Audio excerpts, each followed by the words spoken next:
Zdar lidi, já vás vítám u dnešního videa a toto video se bude jmenovat Argoušek. Tam bude teprve. Omlouvám se, ale co to ty dámy vyvádějí? To je taková hra. Na velikonoční neděli si celá rodina ťuká červenými vejci a ten, komu nepraskne, bude mít po další rok štěstí. Je mi úplně jasné, jak bych dopadl.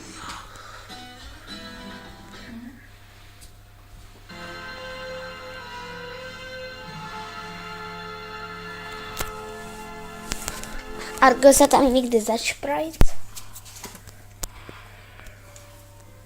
Argo! Argo!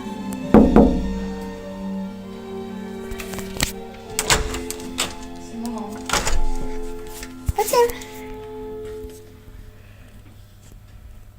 Skupina Nova uvádí.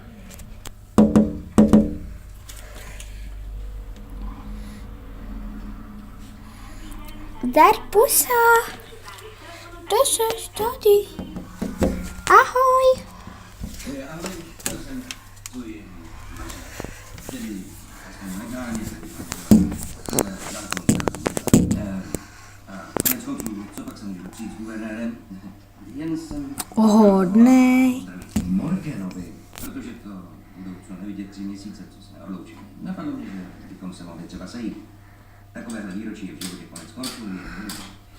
No a mimochodem, viděl jsem obálku toho vydání New York magazín o realitách.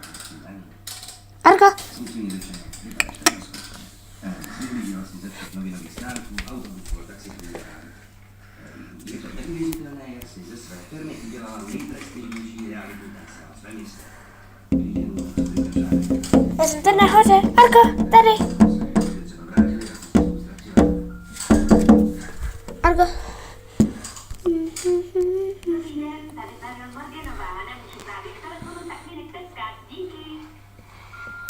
Jde mi o to, že nemyslím. Tohle je Dan. Ahoj. Ahoj. Jste v pořádku? Jasně. Daniel je pilot. Zmeda.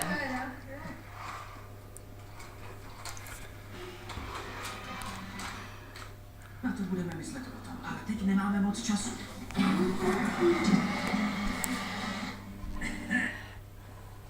Máte být dost bohatý. Vaše záliby. Pak rostou s velikostí vašeho portfolia.